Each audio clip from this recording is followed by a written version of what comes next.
Hello everyone, good morning. Welcome back to my channel restart on life. कैसे हैं आप लोग? आई होप बहुत अच्छे होंगे और मैं भी बहुत बढ़िया हूँ। और हमेशा की तरीके देखिए, सुबह उठने के बाद में जो हमारे दिन की शुरुआत होती है वो तो देखिए घर के कामों से ही होती है, क्योंकि हम हाउसवाइफ भी हैं और साथ में अपनी पढ़ाई भी कर रहे हैं, तो इसलिए हमें दोनों ही काम मैनेज करने होते हैं। सो बस जल्दी उठने का थोड़ा सा फ़ायदा ये हो जाता है कि जो हमारे घर के काम होते हैं उनको हम जल्दी ख़त्म कर लेते हैं और अपनी पढ़ाई करने के लिए बैठ जाते हैं। सो बस उन्हीं कामों को ख़त्म करने के लिए मैं भी बस अपना झाड़ू पोछा जो होगा सुबह का वो मैं कर लूँगी। और देखिए यहाँ पे घर पे हैं तो इसलिए हेल्प मिल जाती है, दीदी हैं तो इसलिए वो भी बहुत सारे काम कर लेती हैं और मैं भी हेल्प कर देती हूँ, तो इस तरह से मिलके हमारे काम हो जाते हैं। मैं भी यहाँ पे बस झाड़ू पोछा करने के बाद में नहा धोकर फिर बैठ जाऊँगी अपनी पढ़ाई करने के लिए। जैसा कि होता है, अगर हम जल्दी उठ जाते हैं तो हमारी पढ़ाई के लिए ज़्यादा टाइम मिल जाता है, अगर देर से उठेंगे तो हमारी पढ़ाई का टाइम उतना ही कम होता चला जाएगा। और यहाँ पे मैंने अपने घर के काम कर लिए थे और नहा भी लिया था। बस बैठ गई हूँ अब पढ़ने के लिए। और आज मुझे करना है करंट अफेयर्स। वीकली जैसा होता है कि वैसे ही मैं करंट अफेयर्स करती रहती हूँ। और मुझे आज करंट अफेयर्स में जो मैं ऑनलाइन करती हूँ उसकी ये 3rd क्लास होगी। और यहाँ पे जो मैं अपना करंट अफेयर्स कर रही हूँ वो वीकली ही कर रही हूँ, क्योंकि जिस यूट्यूब चैनल से मैं पढ़ती हूँ वो एक्चुअल में वीकली करंट अफेयर्स लेके आते हैं। बस मैं भी उन्हीं के करंट अफेयर्स देख के अपने नोट्स प्रिपेयर करती हूँ और उन्हीं को रिवाइज करती हूँ। और देखिए अभी आपको ये पता है कि जो आरओ की एग्ज़ाम की डेट है वो तो अनाउंस हो चुकी है, 22 दिसंबर है। अभी तो दिसंबर आने में टाइम है। अगर अभी हम वीक में भी करते जाएंगे तो भी हमारा करंट अफेयर्स वो रेडी होता चला जाएगा। और जैसे जैसे हमारे जो एग्ज़ाम की डेट है वो और पास में आती जाएगी, मतलब कि हमारा एग्ज़ाम और नज़दीक आता जाएगा, वैसे वैसे हम अपना करंट अफेयर्स हम डेली भी कर सकते हैं। लेकिन अभी क्या है कि देखिए मेजर सब्जेक्ट्स हैं उनको भी रेडी करना है और बहुत सारे सब्जेक्ट्स हैं तो सबको एक साथ लेके चलना है। तो बस अगर वीक में भी हम इसको पढ़ लेंगे तो भी हमारे लिए ये सफिशियंट ही होगा। और यहाँ पे जो करंट अफेयर्स मैं कर रही हूँ इसमें से कुछ ओल्ड है, मतलब कि 2023 वाला भी है। तो सर जो भी अपडेट्स होते हैं वो उसको साथ में इंक्लूड कर लेते हैं। मींस अगर हमारे 2024 में कोई अगर डेट आई हुई है उससे रिलेटेड 2023 वाली, तो उसको भी कवर कराते हुए चलते हैं। तो इसी तरह के वो जो डिटेल्स है, एक्सप्लेनेशन है, मतलब कि एक क्वेश्चन होता है उसके अंदर का जो एक्सप्लेनेशन हो, एक क्वेश्चन से वो 10 क्वेश्चन बनाते हैं। तो ये चीज़ मुझे उनकी काफ़ी अच्छी लगती है। बस मैं ऐसे ही मैं भी उनके जो एक्सप्लेनेशन है वो नोट कर लेती हूँ और मैं अपने नोट्स जो है वो खुद ही प्रिपेयर करती हूँ। वो किसी भी सब्जेक्ट्स के हों, मैं मतलब ऐसे नहीं है कि मैं बुक से पढ़ लूँ तो भी मेरा काम हो जाएगा, क्योंकि देखिए हम नोट्स इसीलिए बनाते हैं ताकि हम जब हमारा एग्ज़ाम टाइम नज़दीक आए तो हम अपने नोट्स से हम उसको रिवाइज़ कर सकें। अगर हमारे नोट्स ही नहीं बने होंगे, अगर हम बुक को ही देखते रह जाएंगे या सपोज़ PDF वगैरह हमने डाउनलोड कर रखी है, तो देखिए उसमें तो मुझे इतना मतलब जब तक मैं खुद से ना प्रिपेयर करूँ तो मेरा तो नहीं हो पाता है। और देखिए करंट अफेयर्स का जो वेटेज होता है वो भी काफ़ी अच्छा होता है कि 25 से 30 क्वेश्चन हमारे करंट अफेयर्स के आते हैं। इसको बहुत अच्छे से करते हुए चलना है, इसीलिए मैंने अपनी तैयारी अभी से शुरू कर दी है। करंट अफेयर्स है देखिए, एक दिन पढ़ने से या 2 दिन पढ़ने से या फिर सपोज़ आप 1 महीना भी पढ़ेंगे तो भी मुझे नहीं लगता है कि इतना जल्दी से हो पाएगा, क्योंकि ये इसमें इतना ये वास्ट होता है कि जो देखिए रिवीजन मांगता है। अगर रिवीजन ही नहीं हो पाएगा हमारे एग्ज़ाम टाइम में तो हमारे पढ़ने का फ़ायदा क्या होगा? हमें तो ऐसा लगेगा कि जैसे हम पहली बार ही पढ़ रहे हैं, नया नया है हमारे लिए। और देखिए ये पूरा 1 साल का करंट अफेयर्स आता है। तो देखिए अब हमारा जो जनवरी 2024 से करंट अफेयर्स रहेगा वो तो हमारा दिसंबर से पहले पहले तक रहेगा, अक्टूबर नवंबर तक वो तो हम कर लेंगे। लेकिन हमें जो 2023 वाला है वो भी हमें नवंबर दिसंबर वाला भी एटलीस्ट करके चलना है, ताकि वहाँ से भी जो क्वेश्चन बने हमारे वो वहाँ से भी छूटे ना। और यहाँ पे आप देखिए कि मेरी जो क्लास थी वो 2.5 घंटे की मैंने ले ली थी।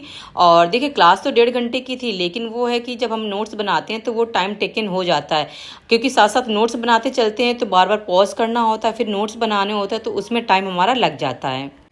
और देखिए पढ़ते पढ़ते मुझे लग रही थी भूख, सो इसके बाद मैंने खाना खाया था और सभी बच्चों ने भी खाना खा लिया था। खाना खाने के बाद में उनको जो भी काम करने होते हैं वो करने के लिए बैठ गए थे। लेकिन जो मेरी बेटी का है वो होमवर्क देखिए थोड़ा सा बाकी रह गया है, सो बस उसी को मुझे अभी पूछ रही हूँ कि अभी कितना बाकी रह गया है, कितना हो गया है। सो बस बता रही है कि ऑलमोस्ट तो डन हो चुका है, लेकिन जैसे कि कुछ चार्ट वर्क होता है वो पेपर वर्क हो गया, वो थोड़ा सा रह गया है और कुछ रेसिपी हैं तो इसमें उन रेसिपी की स्टेप्स हैं वो भी लिखने हैं। सो बस ये जो चीज़ें हैं वो रह गई हैं, बाकी रिटन वर्क में तो ऑलमोस्ट उसका हो चुका है। तो बस मैं उसी को देख रही थी और साथ में देखिए हमें बच्चे को भी पढ़ाना है साथ में और ख़ुद भी अपनी तैयारी करनी है, तो हमें इस तरह से मैनेज करके चलना पड़ेगा कि हम देखिए हम दोनों ही काम बड़े आसानी से कर सकें और हमारे लिए बर्डन भी ना पड़े। और देखिए एक चीज़ मैं कहना चाहूँगी कि जिनके भी बच्चे छोटे हैं, मींस कि 4th-5th क्लास में पढ़ रहे हैं या फिर 6th क्लास में भी पढ़ रहे हैं, तो भी उनको देखिए प्रॉपर गाइडेंस की बहुत ज़्यादा ज़रूरत होती है। और अगर आप हैंडल कर सकते हैं, जहाँ तक भी आप अपने बच्चे की मैनेज कर सकते हैं पढ़ाई को, तो वहाँ तक आप मैनेज करिए। खुद देखिए, उनकी बुक्स वगैरह देखिए और इसके बाद में उनकी जो भी हैं एटलीस्ट वर्क तो साथ साथ देखते ही रहिए कि क्या वर्क कराया जा रहा है स्कूल में और उन्होंने कितना किया है, कितना नहीं किया है। इससे आपको भी अच्छा लगेगा कि बच्चा आपका प्रॉपर गाइडेंस ले पा रहा है स्कूल की तरफ से और आपकी तरफ से या नहीं ले पा रहा है। क्योंकि आप लोग जो अगर तैयारी भी कर रहे हैं तो आपको तो इतना तो पता ही होगा सिलेबस के बारे में कि छोटे बच्चों का सिलेबस होता है वो बहुत ज़्यादा हार्ड नहीं होता है, लेकिन साथ साथ अगर आप उनको देखते रहेंगे, प्रॉपर गाइडेंस करते रहेंगे, तो उनका बेसिक जो है वो बहुत अच्छा हो जाएगा। और देखिए अभी जो टाइम हो रहा है वो दोपहर का टाइम हो रहा था और सो बस अपनी बेटी का होमवर्क कराने के बाद में मैंने थोड़ा सा रेस्ट किया था, ज़्यादा नहीं किया था, बस हाफ एन आवर ही किया था। और उसका क्योंकि होमवर्क कराते कराते काफ़ी टाइम हो गया था मुझे, सो बस अपनी पढ़ाई भी कंटिन्यू करनी थी। सो बस अभी यहाँ पे जो मैं पढ़ाई कर रही हूँ वो हिंदी की क्लास ले रही हूँ। ये हिंदी का प्रैक्टिस सेट है जो मैं यहाँ इन मैम से ही ले रही हूँ और ये हिंदी ही पढ़ाती हैं। और आप भी अगर सर्च करेंगे इनका चैनल तो आपको मिल जाएगा। और कई लोगों ने मुझसे पूछा भी हुआ है कि आप कहाँ से पढ़ती हैं, तो मैं इन्हीं के चैनल से ही पढ़ रही हूँ। क्योंकि जो हिंदी है वो मैं घटना चक्र से ही कर रही हूँ, पूर्वालोकन से कर रही हूँ। और सो उसमें से जो चीज़ें हैं वो तो मेरी ऑलमोस्ट डन हो चुकी हैं, लेकिन यही है कि हमें बार बार रिवीजन करते हुए चलना है और साथ में प्रैक्टिस सेट भी लगाते हुए चलना है। सो बस मैंने सोचा कि आज फर्स्ट मेरा प्रैक्टिस सेट है तो मैं उसको लगाती हूँ। और इसमें बहुत सारी चीज़ें आ रही थी जो नहीं आ रही थी, मीन्स कि मुझे लग रहा था कि मैंने नहीं पढ़ी हैं या थोड़ा सा भी कन्फ्यूजिंग था, वो मैं साथ साथ नोट करते हुए चल रही थी ताकि जब मैं रिवीजन करूँ तो मैं इनको देख लूँ। और साथ में देखिए बहुत सारे होते हैं कि जैसे मैंने पर्यायवाची लर्न किया है, वाक्यांश के लिए एक शब्द लर्न किया है, तो इसमें बहुत सारी चीज़ें शायद घटना चक्र में ना दी हुई हों, तो इसलिए मैं यहाँ से ये जो प्रैक्टिस सेट लेके आई हैं आज मैं फ़र्स्ट टाइम ही देख रही हूँ इनका। और अब मैं हिंदी जो पढ़ूंगी वो पूर्वालोकन से भी पढ़ूंगी और साथ साथ में इनका प्रैक्टिस सेट भी लगाती हुई चलूंगी, ताकि हमारे जो टेस्ट में मार्क्स हैं वो भी हमें पता चलते जाएं कि हम कितना अचीव कर पा रहे हैं। और यहाँ पे मैंने प्रैक्टिस सेट लगा लिया था और इसके बाद में अब देखिए मुझे करना है थोड़ा सा रेस्ट और घर वालों के साथ थोड़ी सी मस्ती करनी है, क्योंकि सुबह से जब से मैं उठी थी तब से मैंने पढ़ा है और पढ़ाया है बच्चे को और इसके बाद फिर से पढ़ा है। तो इस तरह से पढ़ते पढ़ते और पढ़ाते पढ़ाते टाइम हो गया था और थोड़ा सा हेडेक की भी प्रॉब्लम होने लगी थी। सो बस मैं नीचे आ गई थी और यहाँ पर देखिए ये लोग गेम खेल रहे हैं, मस्ती कर रहे हैं। सो बस इन्हीं के साथ थोड़ा सा मैं इंजॉय करने के लिए आ गई थी, अपना मूड फ्रेश करने के लिए। और फिर अचानक से दीदी से बात होने लगी और बात करते करते हमारा प्लान बना कि बच्चों के पास कपड़े नहीं हैं, चलो कपड़े लेने चलते हैं। तो मैंने कहा चलो चलते हैं और इसी बहाने शॉपिंग भी हो जाएगी और थोड़ी सी आउटिंग भी हो जाएगी। और देखिए यहाँ पे हम लोग आ चुके हैं और ये मेरी दीदी की बेटी है और बाकी बच्चे घर पे ही हैं। बस ये थोड़ा सा ज़िद करने लगी थी क्योंकि इनको शूज़ भी लेने थे, तो इनके साइज़ के जो शूज़ होते हैं जब तक इनको लेके नहीं आते फिर शूज़ का प्रॉब्लम हो जाता है, तो बस इनको लेके आना था। और यहाँ पे हम लोगों ने शॉपिंग की थी और बच्चों के लिए भी लिए थे, कुछ अपने लिए भी लिए थे। सो बस यहाँ पे जो भी कपड़े थे हम लोगों ने देखा था और दोपहर का टाइम था इसलिए बहुत ज़्यादा यहाँ पे भीड़ नहीं थी, लेकिन हाँ जैसे जैसे शाम होने लगी थी वैसे वैसे सारे लोग आने लगे थे। और देखिए यहाँ पे जब हम लोग शॉपिंग करके आए तो सारे बच्चे बड़े खुश हो रहे थे, क्योंकि सभी के लिए कुछ ना कुछ तो आया ही था, क्योंकि गए ही थे बच्चों की शॉपिंग करने के लिए।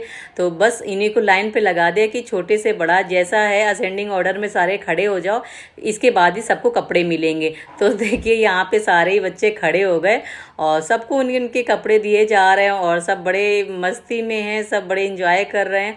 और देखिए ऐसा होता है ना, छोटे हो या बड़े हो कोई भी हो, अगर सबके लिए चीज़ें आती हैं तो कितने खुश हो जाते हैं। तो बच्चे तो आखिर बच्चे ही हैं, वो तो और ज़्यादा खुश हो जाएंगे।